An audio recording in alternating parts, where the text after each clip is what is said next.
तर कसं आहे ना भावांनो, शहरामध्ये एवढा शोर सराबा असते ना की ज्याची हद नाही. म्हणजे गोंदिया सिटीला मी गेला, मी पाहिला भाई, म्हणजे अशी जवळनं गाड्या जात लागते, भेव लागते उलटं भावनं तिथून चालवलं.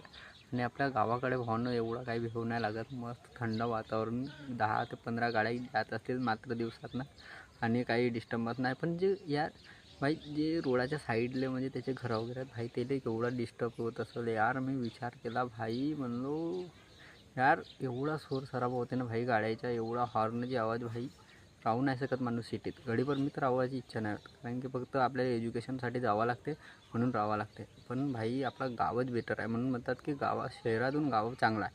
पण असं असते की शहरामध्ये जो काही मिळते ते गावात नाही मिळे, आणि जो गावात मिळते ते शहरात नाही मिळे. हे खरी गोष्ट आहे. गावात सुद्धा ऑक्सिजन भेटते भावनं, नाहीतर गावाकडे आलं तर प्युअर ऑक्सिजन मिळेल. तर असाच काम आहे भावनं. एक माझ्या थोडक्यात सांगायचं होता की गावात आणि शहरात कोणता फरक आहे, तर हा 2 फरक आहेत. तर हा आहे शांत वातावरणपैकी आपला गाव, मस्त हिरवं गार आणि थंड हवा आणि शांत हिरवगार शेतकऱ्याचे आहेत. ज्या शेतकऱ्यांनी मेहनत केली पाहू शकता, त्या शेतकऱ्याचे किती हिरवगार शेतं लागले आहेत. सगळ्यांना भाऊ आपल्याला ना गावाकडेच पाहायला भेटते. असं आहे, तिकडे शहराकडे एवढं सगळं काही पाहायला नाही भेटत. हा संपूर्ण जो आहे तर गावाकडेच आहे. किती ट्रॅफिक जमले पाहू शकता. हे आता आपलं गावच चांगलं आहे भाई याच्यातून. आता आलो मी कॉलेजला घरी आल्यावर आता मी जाऊन आलो पैदल आहे गोंदवाडी रोड.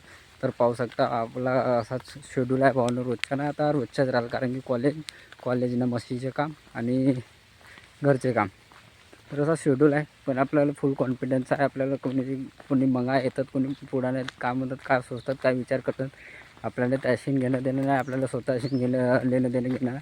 कसं आहे ना, आपल्या घरची पूर्ती आपल्यालाच करावं लागते, कोणी पूर्ती करायला येत नाही. तर तसंच आपलं काम आहे. तर थोडक्यात सांगायचं असं चालतं की गावात शहरात आपला टॉपिक होता. तर शहरामध्ये भावांनो खूप ट्रॉफिक, खूप हॉर्नचा, खूप डिस्टर्बन्स, आणि गावाकडे पावसाचं तर कोणी येऊन नाही राहिला, कोणी जाऊन नाही राहिला, म्हणजे बहुत लिमिटेड, काही डिस्टर्बन्स नाही, फक्त आपलं काम. हा एक गावाकडचा आणि शहर, पण दोन्ही सगळे डिफरंट दोन्ही डिफरंट आहेत आपल्या हिशोबानं. कसं आहे, गावचे लोक गेले शहरात बसले, शहरामध्ये कन्वर्ट झाला. पण कसं आहे, गावाकडे भाई अलगच फिलिंग आहे, अलगच माहोल आहे. जसे हिरवगार शेतं पाहायला भेटतात शेतकऱ्यांचे, तर असं सगळं काही आहे. तर आता तर सध्या पैदलच जाऊन आलो. पाहतो एखाद लिफ्ट वगैरे भेटते, कोणी भाऊ वगैरे कोणी येतात, तर नाही तर पैदलच जावाचं काय, तर 1 किलोमीटर दूर पैदल चालल्यानं स्वतःचे व्यायाम मिळेल शरीराचे, नाही का. तर चालते भाऊ, आपल्याला कसं कंडिशन राहा आपल्या शेतकऱ्याच्या मुलाला, कसा आपल्याला चालेल 4 किलोमीटर 5 किलोमीटर पैदल चालू जाऊ. कारण की कसं आहे, आपण कामं करतो, आपल्या पायाचा व्यायाम होता राहते, थोडं काही खास आपल्याला फरक नाही पडत.